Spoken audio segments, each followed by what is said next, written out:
I took her hand. They won't. I'm handling this. She searched my face, trusting but worried. Be careful, James. She's got the whole board in her pocket. That night I lay awake, picturing Lina and Marcus playing in a yard that no longer felt safe. The HOA's move wasn't just about a clubhouse. It was a message we didn't belong, and they'd take what they wanted. I thought of the families before us, pushed out by Marjorie's fines and harassment, their stories whispered at neighborhood barbecues. The racism wasn't always overt, but it was there, in her standards that only applied to certain homes, in the way she'd watch us like we were intruders. I wasn't just fighting for my land. I was fighting for every family she'd bullied for the right to exist in a place we'd earned. By morning, I was ready. I called a friend at the county recorder's office, confirming the OA survey was unregistered, a blatant forgery. I met with Alina, who dug up case law on HOA overreach, including a precedent where a board was dissolved for illegal land grabs. Every piece was falling into place, but I kept my cards close. Marjorie was about to learn that stealing from a federal judge wasn't just a mistake. It was a career ender, and I was going to make sure her fall was as public as her arrogance. Marjorie's dismissal at her doorstep was like a gauntlet thrown down, and I knew she'd come back swinging. She wasn't the type to retreat. She'd double down, twist the narrative, and rally her HOA loyalists to bury me. I was ready, but the next few days tested my patience in ways I hadn't expected. Marjorie didn't just want my land. She wanted to erase my family's place in this neighborhood, and she was willing to play dirty to do it. The first sign of her counterattack came Monday morning. I found a neon green flyer taped to my mailbox, its bold letters screaming, "Dangerous resident threatens community harmony?" Below was a blurry photo of the fence in my backyard, captioned with lies about my own cooperative, attitude, and refusal to support your progress. It didn't name me outright, but the message was clear, and the kicker was a line that hit like a punch. We must protect our neighborhood's values from those who don't belong. Aisha saw it first, her hands shaking as she handed it to me. James, this is about us. About who we are. Her voice was steady, but her eyes betrayed the hurt. The racism wasn't subtle anymore. It was a dog whistle, loud and deliberate, meant to turn neighbors against us. I tore the flyer down, my jaw tight, but they were everywhere. On lampposts, mailboxes, even the community bulletin board. By noon, my inbox was flooded with HA notices, a $2,000 fine for obstructing community development, another for unapproved fencing, the irony burned, and a demand to attend an emergency HA meeting to address resident concerns. Marjorie was weaponizing the HOA's bureaucracy, betting I'd buckle under the pressure. She didn't know that pressure was my domain. Every day in my courtroom, I faced layers and manipulators, and I'd learned how to outmaneuver them all. I sat Aisha down, showing her the deed and my legal notes. They're bluffing, I said. The land's ours, and their survey's a fake. I'm building a case. She nodded, but her worry lingered. What about the kids? Lina heard kids at school whispering about the flyers. Marcus asked why we're bad neighbors. My heart sank. My kids, 10 and 7, too young for this, were caught in Marjorie's crossfire. I hugged Aisha, promising, I'll fix this. They won't touch our family. But inside, I was seething. Marjorie wasn't just stealing my land. She was trying to steal my kids a sense of home, and that was a line she'd pay for crossing. I called Alina, my law clerk, who was already digging deeper. She'd found a whistleblower, a former HOA treasurer named Carla who'd quit after Marjorie pressured her to adjust financial records. Carla was nervous but willing to talk. Over coffee at a diner, she spilled everything Marjorie had funneled HOA dues into pet projects, including the clubhouse, without board approval. She'd also targeted problem residents, mostly minority families, with trumped-up fines to force them out. She called it keeping the neighborhood pure. Carla said, her voice low. I kept receipts. Emails, budgets, meeting notes. It's yours if you need it. I thanked her, my mind racing. This wasn't just about my backyard anymore. It was about dismantling a system of abuse, and Carla's evidence was dynamite. Meanwhile, Marjorie's campaign grew uglier. At the grocery store, Aisha overheard neighbors whispering, some avoiding her gaze. One woman, an HOA board member, cornered her in the produce aisle. You should talk to your husband, she said, her tone icy. This clubhouse is for everyone. Why is he so selfish? Aisha held her ground, replying, selfish. Tell Marjorie to stop stealing our land. The woman huffed and walked away, but the encounter left Aisha shaken. When she told me, I felt a familiar burn. Marjorie was painting us as the villains, banking on the neighborhood's biases to isolate us. I wasn't fighting alone, though. Mrs. Thompson, a retired nurse who'd lived here for 30 years, knocked on our door with a plate of cookies and a fire in her eyes. I saw those flyers, she said. Marjorie's been pulling this nonsense for years. You're not the first black family she's gone after, but you're the first to stand up. She'd rallied a few neighbors, quiet supporters who'd been fined or bullied by the OA. We're with you, she said. Just tell us what you need. Their support was a lifeline, but I kept my plan close. I wasn't just James the neighbor. I was Judge James Harlan, and I was crafting a legal trap Marjorie couldn't escape. The HOA meeting was the next battleground. The community center was packed, the air thick with tension. Marjorie stood at the podium, her smile polished but her eyes cold. She launched into a speech about community unity and the urgent need for the clubhouse, framing me as the obstacle. Some residents, she said, pausing for effect, refused to cooperate, putting their own interests above our shared goals. We can't let selfishness divide us. The racism was coded but clear, her words landing like darts. A few heads turned my way, some nodding, others uneasy. I stood, my voice calm but carrying the weight of the bench. If unity means stealing my backyard, Marjorie, you've got a funny definition. The room stirred. I held up my deed, its pages crisp. This proves that land is mine. Your survey's a forgery, and your clubhouse is illegal. Care to explain why you trespassed? Her smile faltered, but she recovered fast. The board acted in good faith. We believed that land was unclaimed. I didn't blink. Unclaimed? My family's lived there for 10 years. Or did you just assume a black family couldn't own it? The room went silent, her allies squirming. Mrs. Thompson stood next. She's done this before. Fined my son for his car, called it too loud. It's always the same families. Other voices joined, airing years of grievances, unfair fines, harassment, favoritism. Marjorie tried to gavel the meeting to order, but the tide was turning. Her allies shouted, but the crowd was louder, demanding answers. I sat back, watching her unravel. She'd expected me to back down, to be intimidated by her flyers and fines. She didn't know I'd spent years in courtrooms, facing down bigger bullies. Elena texted me during the chaos, got more dirt. Marjorie's been dodging taxes on HOA funds. Meet me tomorrow. I smiled. The trap was tightening, and Marjorie was walking right into it. She thought she controlled this neighborhood, but she was about to face a judge who'd make her answer for every lie, every theft, every family she'd hurt.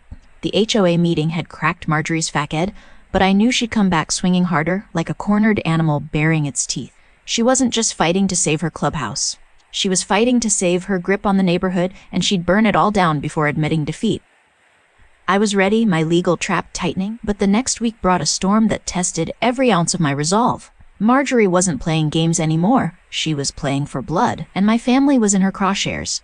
It started with a certified letter, delivered by a smirking courier who looked like he'd been handpicked by Marjorie. The envelope bore the HOA's letterhead, and inside was a lawsuit filed by Marjorie and the board, accusing me of defamation, property endangerment, and breach of community standards. They claimed my false accusations about the stolen backyard had caused irreparable harm to the HOA's reputation, demanding $50,000 in damages and an injunction to stop me from interfering with the clubhouse project. The legalese was flimsy, a house of cards built on lies, but the message was clear: back down or we'll ruin you. I read it at the kitchen table, Aisha's eyes wide. They're suing us, she whispered. I squeezed her hand. They're trying to scare us. It won't work. But her fear lingered, and I felt a surge of anger. Marjorie wasn't just coming for me. She was threatening our home, our peace. The lawsuit wasn't the only blow. Marjorie's smear campaign went into overdrive. New flyers appeared, now with my name in bold. James Harlan disrupts our community. They accused me of vandalizing the clubhouse fence and harassing Marjorie with baseless claims. The racism was bolder, with phrases like outsiders tearing us apart and protecting our heritage. At school, Lena came home crying after a classmate called her dad a troublemaker.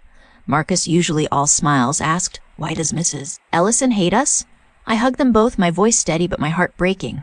She doesn't hate us. She's scared of us because we're standing up to her. And we're not stopping. Their small nods fueled me, but I knew I had to end this before it scarred them deeper. I met with Elena at my chambers away from prying eyes. She'd struck gold tax records showing Marjorie had dodged reporting HOA dues as income, funneling thousands into an offshore account labeled community projects. It was fraud, plain and simple, and Elena had cross-referenced it with Carla's whistleblower emails, which detailed Marjorie's orders to hide the funds. This is federal level stuff, Elena said, her eyes gleaming. If we tip off the IRS, she's toast. I nodded, but I wanted more than a quiet audit. I wanted Marjorie's downfall to be public, a spectacle that would dismantle her power for good. My next call was to a contact at the county district attorney's office, a prosecutor named Victor Reyes who'd argued cases before me. Victor had a nose for corruption and a hatred for overreach. When I laid out the case, Marjorie's land grab, the forged survey, the racist flyers, the tax fraud, he whistled. "This is a jackpot," he said. "I can get a county hearing scheduled fast, and if your evidence holds, we'll freeze the HOA's accounts and subpoena their records. You got a whistleblower." I confirmed Carla's involvement, and Victor grinned. Good, I'm in. His involvement was a game changer. Marjorie's HOA wasn't just facing a civil suit. It was staring down a county investigation that could unravel years of misconduct. While I built the legal case, Marjorie's intimidation tactics grew desperate. The HOA slapped us with daily fines, now totaling $5,000, and sent inspectors to our property, claiming our garden violated aesthetic codes. Aisha caught one snapping photos of our kid's treehouse, and when she confronted him, he sneered. Talk to Marjorie. That night, a rock sailed through our living room window, shattering glass across the carpet. No note, no proof. But I knew who'd sent the message. Aisha was shaken, hugging Lena and Marcus as I swept up the shards. James, this is getting dangerous, she said, her voice low. I met her eyes, my resolve ironclad. They're scared, Aisha. That means we're winning. I won't let them touch us. But as I boarded up the window, I felt the weight of my promise. This was personal now, and I needed to end it fast. The county hearing was my chance to spring the trap. Held in the town hall, it was open to the public, and I made sure every neighbor knew about it. Mrs. Thompson and her allies spread the word, and by the time I arrived, the room was packed. Residents, reporters, even a local news crew. Marjorie strutted in with her lawyer, her chin high, but I saw the flicker of unease in her eyes. She hadn't expected this kind of spotlight. Victor opened the hearing, presenting my complaint, the illegal seizure of my backyard, backed by my deed photos, and the forged survey. He called Carla to testify, and she didn't hold back, detailing Marjorie's financial schemes and discriminatory fines. The crowd murmured, neighbors exchanging shocked glances. I took the floor next, my voice carrying the calm authority I'd honed on the bench. Marjorie Ellison stole my family's land, claiming it for a clubhouse without consent. She's targeted us, and others, with racist flyers and baseless fines, all to protect her vision of a poor neighborhood. I held up the tax records Elena had found, and she's been stealing from you, siphoning HOA dues for personal gain. The room erupted, Marjorie's allies shouting, but Victor restored order. Marjorie's lawyer tried to dismiss the evidence as irrelevant, but the damage was done. Neighbors were standing, demanding answers. One woman, a single mom, yelled, "She fined me Fern's $1,000 for my porch light. Where's that money?" Marjorie's face was ashen, her control slipping. I sat back, watching her squirm. She thought she could intimidate me with lawsuits and rocks through my window. She didn't know I'd spent years judging cases of fraud and corruption, that I'd faced down mob bosses and corporate crooks without blinking. My judicial robe was still in my closet, but its weight was with me, guiding every move. Victor leaned over, whispering, "We've got her. The county's launching a full probe, and the IRS is next." I nodded, but my eyes were on Marjorie. She'd tried to break my family to steal our home. Now, she was about to face a reckoning she couldn't outrun, and I was going to make sure it happened in front of everyone she'd ever bullied. The county hearing had lit a fuse, and by the time the trial date arrived, the neighborhood was a powder keg. Marjorie's lies were unraveling, her allies abandoning ship, but she clung to her throne with a desperation that was almost pitiful. Almost. I'd spent weeks building an airtight case, my years on the federal bench guiding every move, but I'd kept my biggest card hidden. Marjorie thought she was facing James Harlan, the stubborn neighbor. She didn't know she'd crossed Judge James Harlan, and today, in a courtroom packed with neighbors and news cameras, she was about to find out. The federal courthouse was a far cry from the HOA's community center. Its marble floors and high ceilings carried the weight of justice, a weight I knew well. The case had escalated to my court after Victor, the county DA, uncovered evidence of Marjorie's tax fraud crossing state lines, triggering federal jurisdiction. I'd recused myself from presiding to avoid bias, but as the plaintiff, I was front and center, with Victor and my law clerk, Elena, by my side. Marjorie sat across the room, her lawyer Preston sweating through his suit, her face a mix of defiance and fear. She still thought she could talk her way out, but the gallery, filled with Mrs. Thompson, Carla, and dozens of neighbors, told a different story. They were here for blood, and I was ready to deliver. Victor opened with a sledgehammer, presenting the stolen backyard as the tip of an iceberg. Marjorie Ellison didn't just seize Mr. Harlan's land, he said, his voice ringing. She ran the Willow Creek OA like a criminal enterprise, targeting minority families with illegal fines, forging surveys, and stealing funds for personal gain. He showed my deed, the fake survey, and photos of the fence slicing through my yard. Then came Carla's testimony, her voice steady as she detailed Marjorie's orders to hide thousands in HOA dues. Elena followed, presenting IRS records of Marjorie's offshore account, each transaction a nail in her coffin. The gallery buzzed, reporters scribbling furiously. Preston tried to counter, painting Marjorie as a dedicated leader, victimized by my vindictive accusations. He claimed the backyard was community land, and the fines were standard enforcement. It was a weak defense, shredded when Victor called neighbors to testify. The single mom recounted her 1,000 porch light fine. A Latino family described being harassed over their HOA-approved mailbox. Mrs. Thompson was last, her voice cutting through the room. Marjorie fined my black son for his car, called it suspicious. She's been pushing out anyone who doesn't look like her for years. The racism charge landed like a grenade. Marjorie's face paling, I took the stand, my judicial training keeping me calm. My family's backyard was our sanctuary, I said. Marjorie stole it, thinking we wouldn't fight back. She sent racist flyers, threw rocks through our window, tried to break us. But she forgot one thing: this is our home, and we don't run. I paused, locking eyes with her. She also forgot who I am. Murmurs rippled through the crowd. Preston objected, but the presiding judge, a colleague named Miriam Lopez, overruled him. "Continue, Mr. Harlan," she said, her tone sharp. I nodded.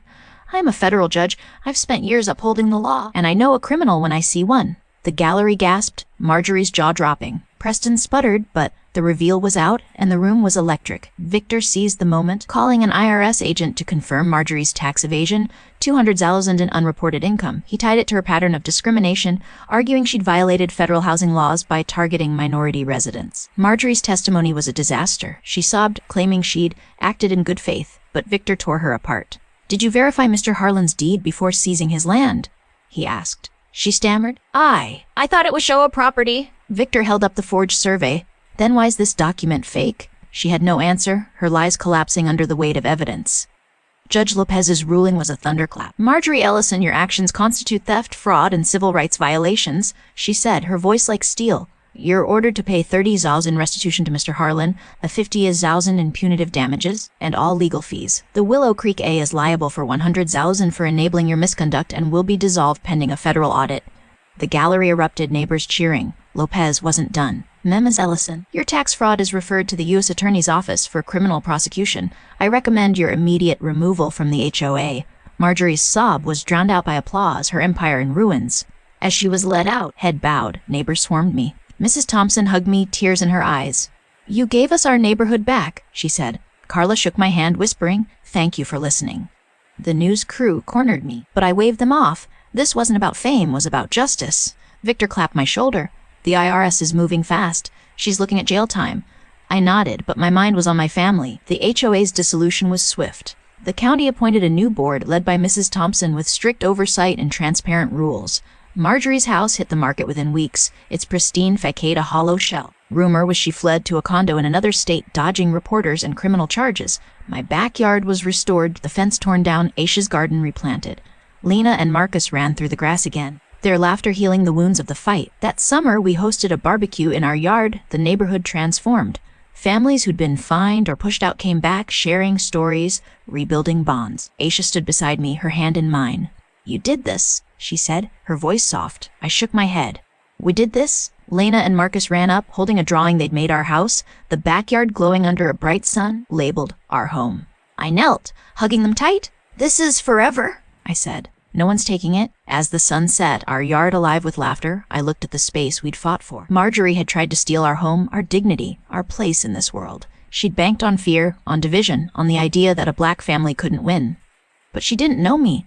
Not the man, not the father, not the judge. I'd spent years delivering justice, and this time, it was personal. Our backyard wasn't just land, it was our legacy, our triumph, our proof that no one could break us. And as the stars came out, I knew we'd never let it go.